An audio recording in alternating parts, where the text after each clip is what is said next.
자, 돌탑과 잔돌, 수필인데 수필은 어떻게 읽어야 되냐면 소재와 소재에 대한 견해를 찾으면서 읽어야 돼요. 그렇지? 무조건 소재 찾고 소재에 대한 견해. 근데 소재에 대한 견해는 지향과 지양으로 나뉘어. 지향은 긍정, 내가 추구하는 거. 지향은 부정, 싫어하는 거. 그렇지? 그 두 가지를 찾아야 돼. 깨달음, 그러니까 수필이라는 건 가치관, 인생관을 묻는다.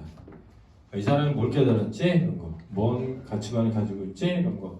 일반적인 가치관하고 다르기 때문에 수필이 되는 거야. 사람답게 살아라 라는 말은 소설가 김정한이 평생을 두고 자주 한 말이래. 인용이죠. 그렇지? 수필은 실제 작가가 쓴 거고 실제 내가 나이기 때문에 진솔하고 사실적이야. 나는 여기서 자 수필에서 나는 허구적 대리인이 아니라 실제 나가 되는 거야. 그의 문장 가운데 다음의 구절을 좋아한다. 어딜 가도 산이 있고 들이 있고 인간이 살아있다. 인간이 사는 곳에 의뢰 나무거리가 있고 그 곁에는 코올리 개들이 놀고 난다. 조국이라는 것이 점점 가슴에 느껴졌다. 이 명료한 문장을 읽고 있으면 분명하다. 명료하다는 건 분명한. 사람 때를 이루어 사는 세상의 풍경이 한눈에 들어오는 것만 같다. 그리고 느리고 큰 자연과 더불어 사람 생활이라는 것도 눈에 들어오는 문장이다. 그래서 눈에 들어온다는 인정은 뭐냐면 그러하다고 인식되는, 그렇지? 맞는 말이라고 생각되는, 맞는 말이라는 생각이 드는 문장이다. 이래저래 만나게 되는 사람들과 이런저런 사연으로 이별을 경험하게 되는 사람들, 그리고 그들의 눈물과 사랑을 하고 있는 저 뜨거운 가슴도 짐작을 하게 된다. 조각돌처럼 까다롭고 별난 사람도 있고 몽돌처럼 둥글둥글한 사람도 있고 조각을 한 듯 잘생긴 사람도 있고 비유적 표현이면서 열거법이 쓰인 거야. 비유적 표현이면서 열거법이 쓰이고 있다. 마음에 태풍이 지나간 사람도 있고 마음에 4월에 봄볕이 내리는 사람도 있다. 이 둘은 대비되지. 태풍이 지나간다 뭐 이런 거는 예를 들면 마음이 굉장히 어지럽다 이렇게 생각할 수도 있고 열정이 막 넘친다 이렇게 생각할 수도 있고 봄볕이 있다라고 하면 좀 포근하니까 그지? 차분하고 포근한 사람일 수도 있죠. 그들 모두 하나의 무리를 이루고 사는 것이 이 세상이 아닌가 싶은 생각이 드는 것이다. 이게 이제 이 사람의 가치관이야. 그렇지? 세상엔 다양한 사람들이 모여서 뭐하고 있다? 살고 있다. 나는 가끔 생각하기를 마당에 있는 집이 나에게 있다면 주변의 돌들을 모아 돌탑을 쌓고 싶다. 호소만 한다. 하자 지향점이지, 그지? 그리고 나의 아이들과 아내들에게도 돌탑을 하나씩 쌓을 것을 부탁하고 싶다. 산사에 올라가 보면 길가의 바위에 누군가 쌓아올린 돌탑들처럼 나의 작은 마당 한쪽에 돌탑을 쌓아놓고 싶은 것이다. 아래에는 큰 돌이 필요하고 위를 향해 쌓을수록 보다 작은 돌이 필요할 것이다. 그리고 각각의 장소에서 구해온 돌들은 각각의 크기와 모양과 빛깔을 지니고 있을 것이다. 자, 이런 것들도 사실은 다 제각기의 가치를 가지고 있다는 뜻이지. 세상의 모든 건 각각의 가치를 가지고 있다는 뜻이야. 반대 같은 것도 있고 움푹 팬 것도 있을 것이다. 마치 여러 종류의 꽃과 풀들이 자라나서 하나의 화단을 이루듯 그 돌들은 서로 엎어펴서 하나의 탑을 이룰 것이다. 서로 엎어펴서, 그러니까 의인법 쓰지.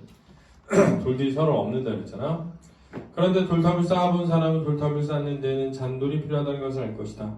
불안하게 기우뚱하는 돌탑의 층을 바로 잡아주려면 이 잔돌을 괴는 일이 무엇보다 필요하다. 이게 중요성이야. 잔돌을 괴물로써 탑을 한 층 한 층 수평을 이루게 된다. 못생긴 나무도 숲을 이루는 한 나무고 쓸모없는 나무 없다는 말이 있듯이 보잘것없고 작은 잔돌도 이게 쓸모없는 나무 없다는 말이 있다. 이런 거 있잖아.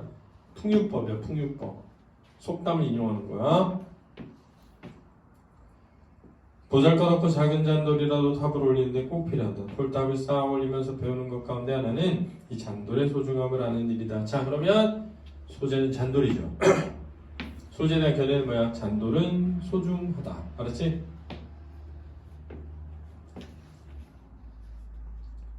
사람 사는 세상도 다를 바가 없다. 유추야, 유추. 그렇지? 자, 돌에 대한 이야기에서부터 사람에 대한 이야기를 추론하고 있기 때문에 유추가 되는 거다. 잔돌 같은 사람이 필요하다. 의견이 맞지 않아 다툴 때 그 대화의 매정한 분위기를 무너뜨려주는 사람이 우리 주변에 돌아 있다. 자, 잔돌처럼 작용해 의견이 다른 사람과 의견의 대립을 풀어주는 사람이 있다.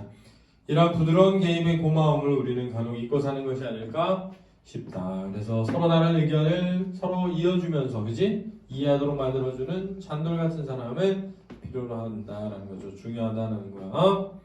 봄산인 이유는 새잎이 돋고 꽃이 거기에 있기 때문이다. 수많은 꽃은 자기 존재감을 주장하지 않는다.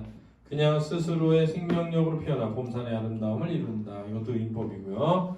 그럼 여기서 수많은 꽃들은 뭐 같은 존재인 거야? 잔돌 같은 존재가 되는 거죠. 이 세세하고 능동적인 존재의 움직임을 보살폈으면 한다.